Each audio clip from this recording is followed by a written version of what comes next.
Well, from sleep patterns to stress levels, it seems we're able to monitor and measure just about everything and anything these days using rings, watches, patches, apps. So what's on the horizon for this kind of wearable technology, and what are companies doing with our data? Well, Kylie, I'm glad you asked, because just a few short months ago, a new smart toilet was launched which can monitor your waste to tell you if you are deficient in particular nutrients. Wow. Biosensors are reading our emotions, and our clothes can flag when we are sick. Do we need this? Let's ask futurist and author Michael McQueen.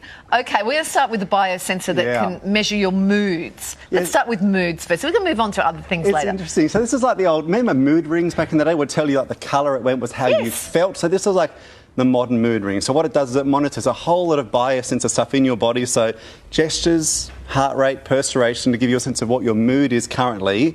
And you might think, like, why would you bother? But it sort of ties into this whole movement called the Quantified Self Movement, which is where everyone wants to measure everything about their body, you know, how they're sleeping, how many steps they're taking. And I guess the underpinning philosophy here is if you can't measure it, you can't improve it. We want to make smart decisions about our health and our body and what we're eating. So this sort of feeds into that whole trend. But this is, sorry, just the mood rings were a gimmick. Yeah. This is actually real stuff. Like this is more real stuff. Yeah, it's more than a gimmick. Yeah, so it's called a motorbit is the name of this, and it measures like 16 different data points. Right. OK, so let's move on from measuring rings to measuring rings. Yes. Let's talk about smart toilet. I see what smart you did toilet. there. Now, this is called TOTO. TOTO. Right. Where are we now, TOTO? Where are we with this? TOTO wishes he was in Kansas and not in the bathroom. I suspect so. So this was launched in January this year, and so it measures I love the term they used, your key bodily outputs, which we call other things, but it measures what you're missing in your diet. So the idea is it'll tell you if you're missing key nutrients and tell you to put stuff on your shopping list for the next week to fix that, okay? But what's interesting is I'm seeing my clients who are in the wellness, nutrition, vitamin supplement space, they are salivating. They love this idea because you can then personalise products for the customer based on their personal needs rather than this scattergun approach when it comes to nutrition. So just confirming, you have friends who are salivating over a toilet. It's a frightening thought, isn't it? You might want to revisit your little black book, my friend. Well, I can tell if you're maybe iron deficient or something. Yeah, that's exactly. This is the idea. So, because for years we've had the scattergun, one-size-fits-all thing for nutrition. Can you stop saying scattergun about the toilet? Because that's really There are so many euphemisms. It's they just not helping. Go on, don't they? It's not helping. There's a new device that tracks your brain activity, and this is while you're listening to songs. What does this show us? So this is called The Crown, not to be confused with the Netflix series, but what it does is you measure it, and it looks like a freaky sort of thing, but it measures your brain activity as you're listening to music. It syncs with Spotify, and it learns the sort of music that makes your pleasure centres in your brain light up, in other words, the music you're loving, and puts together a song list to basically make you like the music even more. So again, personalising your playlist based on what's happening in your brain. Can you do this while you're sitting on TOTO?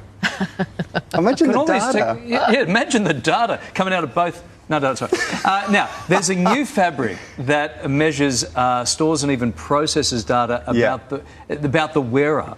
What sort of things are we talking about? What clothes will be using this digital fabric? So this is still a bit of a trial technology. So it's developed by... far-fetched. It's a bit far-fetched. So it was developed by a crew at MIT in Boston. You can only wash it 10 times before it stops working, but it's basically fabric with silicon chips woven into the fabric, and it's like turning your T-shirt into a thumb drive, because it doesn't just monitor what you're doing in terms of movement and perspiration, but it stores and processes the data, and that's the next step. We've never done that before. We've had smart fabrics for a few years, but the storing processing bit, that's pretty new.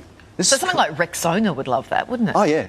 Lots of companies would. Do they come in hypercolour? Because I love the sound of that. They probably do. It's like a mood ring, but a T-shirt.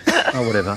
We're stuck on the toilet. It's like many little fingers all over you. Moving on to Aussie research, the world's first implantable eye. This is cool, yeah. So, remember, I don't know if you remember, last time I was here we talked about like the monkeys playing Pong with their brains without even using their hands. Same sort of technology. So what this one does is that it circumvents the optic nerve if it's damaged for someone with vision loss, and it uses retinal input, but it actually translates that straight into the brain using neural implants, so they can actually see. The person with a damaged optic nerve can see again. And this is huge. So developed by a crew at Monash University in Melbourne. Incredibly exciting. So maybe not for macular degeneration? No, maybe just more injury? It'll be certain types of vision loss, but the most common ones where the optic nerve is damaged, it circumvents that and goes straight into the part of the brain that basically processes sight. That's what he was talking about last time he was here. Isn't it funny talking about what he was doing last time with a futurist? It's weird, isn't it?